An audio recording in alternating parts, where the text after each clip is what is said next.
రాజీనామా చేయనున్నట్లు తెలుస్తుంది. తొలి నుంచి ప్రత్యక్ష రాజకీయాలపై ఆసక్తిగా ఉన్న తమిళిసై తమిళనాడులో ఎంపీగా పోటీ చేయనున్నట్లు తెలుస్తుంది.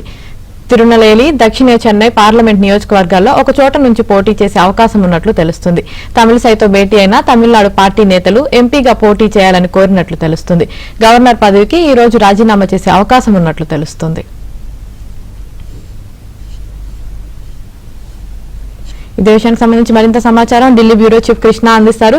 కృష్ణ, చెప్పండి, గవర్నర్ పదవికి ఈ రోజు రాజీనామా చేసేటట్లు తెలుస్తుంది. దీనికి సంబంధించి మీ దగ్గర ఉన్న పూర్తి అప్డేట్స్ ఏంటి?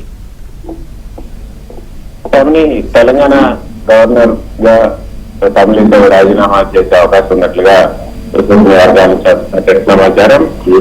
తన రాజీనామా రాష్ట్రపతికి పంపే అవకాశం ఉన్నట్లుగా తెలుస్తుంది. ముఖ్యంగా రాబోయే సార్వత్రిక ఎన్నికల్లో తమిళనాడు నుంచి ఆమె పోటీ చేయాలని నిర్ణయించినట్టుగా కూడా తెలుస్తుంది.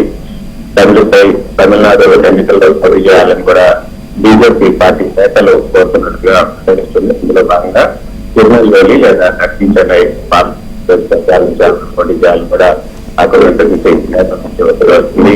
పెద్ద కథలో కూడా ఆమె రాజీనామా వార్తలు వచ్చాయి. ఇంకోసారి ఈ ఎన్నికల నేపథ్యంలో పార్టీ అధిష్టానం కూడా చాలా మంది సీనియర్ నేతలను ఈసారి ప్రత్యక్ష పోటీకి ఇవ్వాలని నేను తీసుకునేందుకు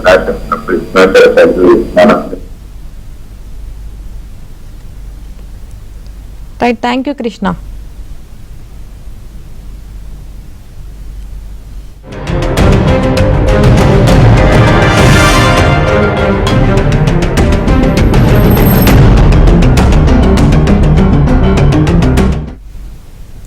తెలంగాణ గవర్నర్ గా తమిళిసై రాజీనామా చేయనున్నట్లు తెలుస్తుంది. తొలి నుంచి ప్రత్యక్ష రాజకీయాలపై ఆసక్తిగా ఉన్న తమిళిసై తమిళనాడులో ఎంపీగా పోటీ చేయనున్నట్లు తెలుస్తుంది. తిరునెల్వేలి, దక్షిణ చెన్నై పార్లమెంట్ నియోజకవర్గాల్లో ఒక చోట నుంచి పోటీ చేసే అవకాశం ఉన్నట్లు తెలుస్తుంది. తమిళిసైతో భేటీ అయిన తమిళనాడు పార్టీ నేతలు ఎంపీగా పోటీ చేయాలని కోరినట్లు తెలుస్తుంది. గవర్నర్ పదవికి ఈ రోజు రాజీనామా చేసే అవకాశం ఉన్నట్లు తెలుస్తుంది. ఇదే విషయానికి సంబంధించి మరింత సమాచారం మా ప్రతినిధి నవీన్ అందిస్తారు. నవీన్, చెప్పండి, తమిళిసై గవర్నర్ పదవికి ఈ రోజు రాజీనామా చేసే అవకాశం ఉన్నట్లు తెలుస్తుంది. దీనికి సంబంధించి మీ దగ్గర పూర్తి అప్డేట్స్ ఏంటి? సో తెలంగాణ అలానే పుదుచ్చేరి రెండు రాష్ట్రాలకి గవర్నర్ గా తమిళిసై సౌందరరాజన్ పనిచేస్తున్నారు. సో ఆవిడ కుటుంబం అంతా కూడా కాంగ్రెస్ పార్టీకి సంబంధించినటువంటి కాంగ్రెస్ పార్టీ నేపథ్యం ఉన్నటువంటి కుటుంబం.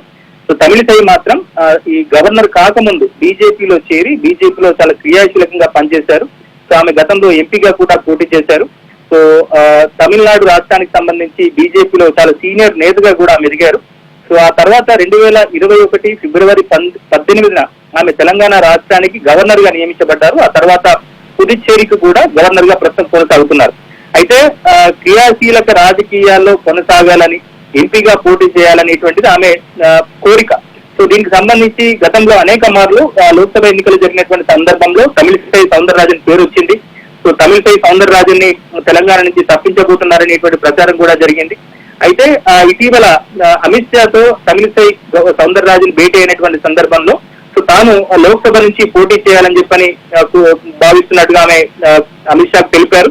సో మరోవైపు ఈసారి దక్షిణాది నుంచి పెద్ద సంఖ్యలో లోక్సభ సీట్లను సాధించాలని చెప్పేసి బీజేపీ పార్టీ టార్గెట్ గా పెట్టుకుంది. ఇప్పటికే సౌత్ విషయంలో ఇటు ప్రధానమంత్రి నరేంద్ర మోదీ సీరియస్ గా ఫోకస్ పెట్టారు. మరోవైపు తమిళనాడులో బీజేపీ రోజు రోజుకు బలోపేతమవుతున్నటువంటి నేపథ్యంలో అక్కడ బీజేపీ రాష్ట్ర అధ్యక్షుడిగా ఉన్నటువంటి అన్నామలై నేతృత్వంలో బీజేపీ బలోపేతం అవుతుంది. తమిళిసై సేవలు కూడా ఇప్పుడు రాజకీయంగా వాడుకుంటే తమిళనాడులో పెద్ద ఎత్తున లోక్సభ సీట్లు సాధించవచ్చని చెప్పని బీజేపీ భావిస్తోంది. సో దానిలో భాగంగానే తమిళిసైని లోక్సభకు పంపించేటువంటి యోచనలో బీజేపీ అధిష్టానం ఉంది. సో పార్టీ పెద్దల నేపథ్యంలో వాళ్ళ ఆదేశాల మేరకే తమిళిసై సౌందరరాజన్ ఇవాళ తన గవర్నర్ పదవికి రాజీనామా చేయబోతున్నారు. సో రెండు నియోజకవర్గాల్లో ఏదైనా ఒక నియోజకవర్గం నుంచి తమిళిసై సౌందరరాజన్ పోటీ చేసేటువంటి అవకాశాలు కనిపిస్తున్నాయి. సో ప్రధానంగా చెన్నై సెంట్రల్ నుంచి ఆమె పోటీ చేసేటువంటి అవకాశాలు ఎక్కువగా ఉన్నట్టుగా తెలుస్తుంది. అయితే తమిళిసై సౌందరరాజన్ ఆల్రెడీ రాజీనామా చేసినట్టుగా మనకు సమాచారం అందుతుంది. కొద్దిసేపటి క్రితమే రాజ్భవన్ వర్గాలతో కూడా మాట్లాడాము. అయితే వాళ్ళు అనధికారికంగా ధృవీకరించారు. ఇంకా అఫీషియల్ గా కాసేపట్లో ఒక నోటిఫికేషన్ వచ్చేటువంటి ఒక నోట్ వచ్చేటువంటి అవకాశాలు ఉన్నాయి. Right, thank you Naveen.